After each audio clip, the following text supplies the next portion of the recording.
Media Israel terbelalak, serangan drone milisi Irak terbang lewati Yordania, tepat hajar kota Eilat.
Kepulan asap terlihat dari sebuah bangunan di kota pelabuhan Eilat, wilayah pendudukan Israel, Senin, 1 April 2024, pagi setelah mendapat serangan drone yang diluncurkan milisi perlawanan Irak melintasi Yordania.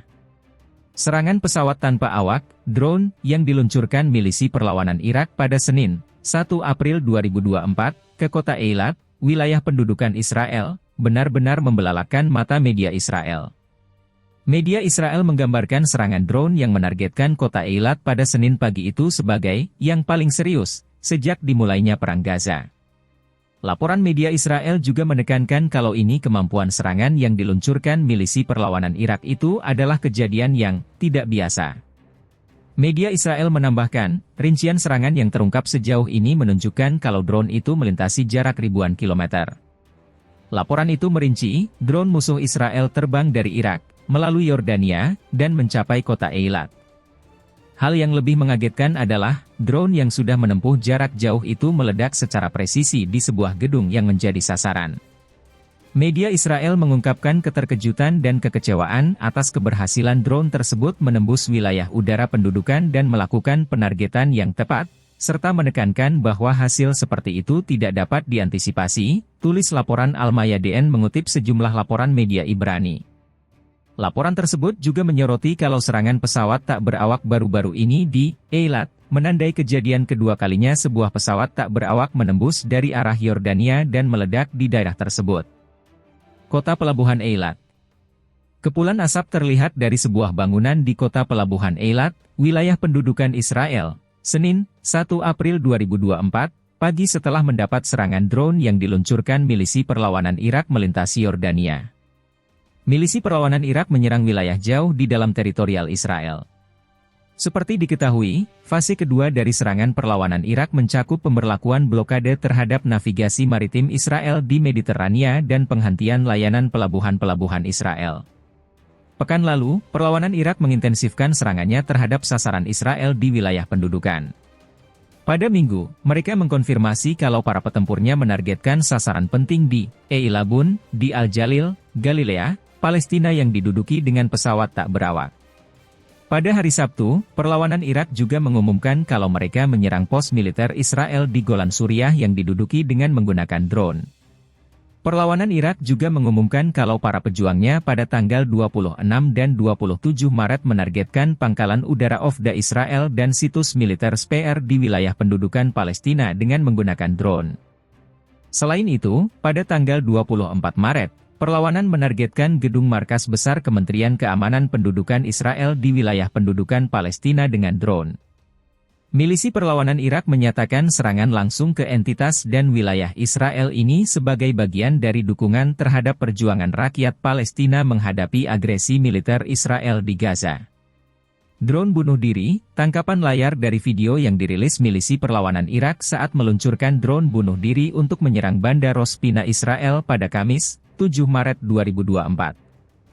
Milisi perlawanan Irak menyatakan serangan langsung ke entitas dan wilayah Israel ini sebagai bagian dari dukungan terhadap perjuangan rakyat Palestina menghadapi agresi militer Israel di Gaza. Selain mereka, Hizbullah Lebanon, Houthi Yaman, dan milisi perlawanan Suriah diketahui menjadi bagian-bagian yang menyatakan perang terhadap Israel sebagai dukungan terhadap Palestina dan perjuangan milisi perlawanannya menghadapi agresi Israel.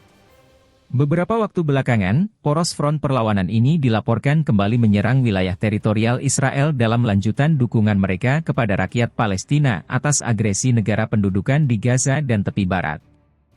Pada Kamis, 21 Maret 2024, serangan-serangan itu menyerang posisi militer Israel menggunakan rudal dan drone. Serangan terjadi di belahan utara dan selatan Israel yang menjadikan negara pendudukan itu terkepung oleh penargetan poros milisi perlawanan. Dari Irak, koalisi milisi perlawanan Irak mengumumkan, mereka telah menyerang Bandara Ben Gurion di kedalaman wilayah Israel menggunakan beberapa drone.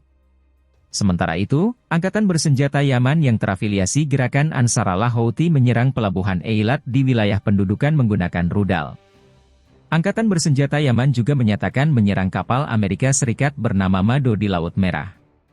Di sisi lain, pasukan Hizbullah Lebanon menyasar target-target militer Israel di bagian utara negara pendudukan itu dengan menghancurkan beberapa pangkalan militer Israel dengan roket dan mortir selama 5 operasi berturut-turut. Anggota milisi Ansarallah atau biasa disebut pemberontak Houthi siap menghancurkan Israel. Anggota milisi Ansarallah atau biasa disebut pemberontak Houthi siap menghancurkan Israel, AFP. Poros perlawanan lintas teritorial. Sejak tanggal 7 Oktober 2023, rezim Zionis melancarkan serangan militer besar-besaran ke jalur Gaza dan tepi barat. Agresi yang didukung negara-negara barat ini telah menyebabkan puluhan ribu warga Palestina gugur. Menurut laporan terbaru, lebih dari 31.000 warga Palestina telah gugur syahid dan lebih dari 72.000 lainnya terluka dalam serangan Israel di Gaza. Perlawanan Palestina di Gaza dan kelompok-kelompok perlawanan lainnya di Lebanon, Irak, Yaman dan Suriah telah mengumumkan kalau mereka akan membalas kejahatan rezim Zionis. Rezim Zionis Israel dibentuk pada tahun 1917 dengan rancangan kolonialisme Inggris dan melalui imigrasi orang-orang Yahudi dari berbagai negara ke tanah Palestina. Keberadaan rezim ilegal ini kemudian diumumkan pada tahun 1948. Sejak saat itu, berbagai rencana pembunuhan massal dilakukan untuk melakukan genosida terhadap warga Palestina dan mengambil alih seluruh tanah mereka.